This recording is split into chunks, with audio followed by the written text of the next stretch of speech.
दोस्तों, जिंदगी में सफलता पाने के लिए हर किसी को मेहनत और तपस्या करना बहुत जरूरी है। बिना तपस्या के कोई भी व्यक्ति सफल नहीं हो सकता और जो व्यक्ति तपस्या करता है वही गौतम बुद्ध की तरह महान होता है। जो व्यक्ति मेहनत करता है वही सफल होता है। क्रिकेट में जिसने मेहनत की उसे क्रिकेट का भगवान बना दिया गया, जिसे हम सचिन तेंदुलकर के नाम से जानते हैं। सफल व्यक्ति वही होता है जो एक तपती आग सी मेहनत से गुजरता है। आज हम नीरज चोपड़ा को तो जानते हैं, जिन्होंने भाला फेंक में भारत को गोल्ड मेडल दिलाए हैं, लेकिन हम किसी ऐसे व्यक्ति को नहीं जानते जो शायद गली में मेहनत कर रहा हो, क्योंकि नीरज चोपड़ा उस मेहनत की भट्टी में मेहनत करके निकल चुके हैं, जिससे सारी दुनिया आज उन्हें जानती है। इसी तरह हर सफल व्यक्ति को एक निश्चित समय में उस मेहनत की भट्टी में से गुजरना पड़ता है, और जो व्यक्ति उस मेहनत की भट्टी से निकल पाता है वही अपने नाम को और अपने देश के नाम को पूरे विश्व में पहुंचा पाता है। हम देखते हैं कि एक पत्थर जिस पर हम विश्वास करते हैं उसे पूजा जाता है, और एक दूसरा पत्थर होता है जिससे हम भगवान पर चढ़ाने के लिए नारियल फोड़ते हैं। पत्थर तो एक ही होता है, लेकिन एक पत्थर छैनी हथौड़े की मार झेलकर भगवान बन जाता है और दूसरा छैनी हथौड़े की मार से टूट जाता है। लेकिन जिस पत्थर ने पहले दर्द को सह लिया उसको पूजा जाता है, और जिस पत्थर ने पहले दर्द को सहन नहीं किया उसको बाद में बार बार दर्द मिलता है।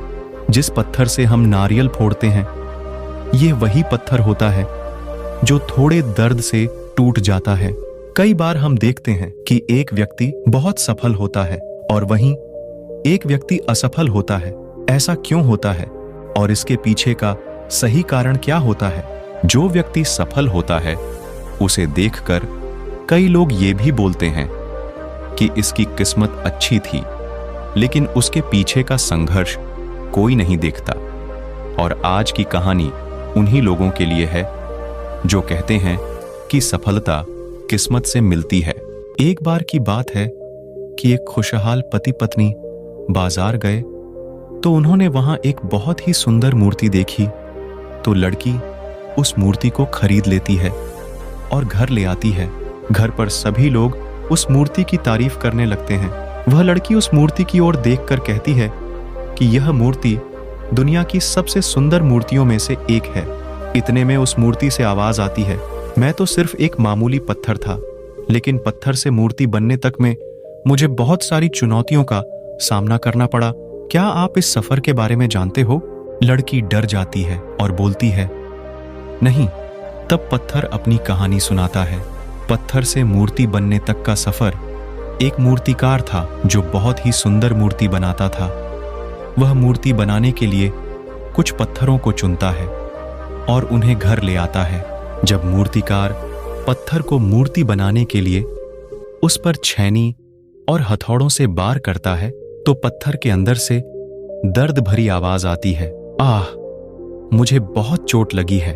तो मूर्तिकार उस पत्थर से कहता है, अभी थोड़ा दर्द सहन कर लोगे तो आगे चलकर लोग तुम्हारी पूजा करेंगे। फिर मूर्तिकार जब पत्थर पर फिर से छैनी हथौड़े से काम करता है तो वह पत्थर टूटकर बिखर जाता है। फिर वह मूर्तिकार दूसरा पत्थर उठाता है और जब उस पर छैनी और हथौड़ों से वार करता है तो दूसरे पत्थर के अंदर से भी दर्द भरी आवाज आती है, आह, मुझे बहुत चोट लगी है। तो मूर्तिकार उस पत्थर से कहता है, अभी थोड़ा दर्द सहन कर लोगे तो आगे चलकर लोग तुम्हारी पूजा करेंगे। तो वह पत्थर कहता है, ठीक है, तुम अपना काम करो, मेरे दर्द की परवाह मत करो। फिर वह मूर्तिकार उस अपना काम करता है और पत्थर को अच्छा आकार देने के लिए उस पर छैनी हथौड़ों से प्रहार करता है और पत्थर रोता रहता है, लेकिन टूटता नहीं है। फिर मूर्तिकार उस पत्थर को आग की भट्टी में डाल देता है और कुछ समय के लिए उस पत्थर को आग की तपन में जलने के लिए छोड़ देता है। उसके बाद मूर्तिकार उस पत्थर को और अच्छा आकार देता है और उस पर कलर करता है और यह सब दर्द पत्थर बर्दाश्त करता है। तब जाकर एक पत्थर मूर्ति बनता है और फिर कुछ लोग उस मूर्ति को खरीदने के लिए उस मूर्तिकार के पास आते हैं और मूर्ति को खरीद लेते हैं। इतना कुछ सहना पड़ता है, तब जाकर एक पत्थर मूर्ति बनता है और तब जाकर लोग उस पत्थर को पूजते हैं। इसी तरह जब एक पत्थर को भी अपने आप की पूजा कराने के लिए छैनी हथौड़ों और आग की भट्टी में जलना पड़ता है, तो फिर एक इंसान को भी खुद को सफल बनाने के लिए मेहनत की भट्टी में झोंकना पड़ेगा।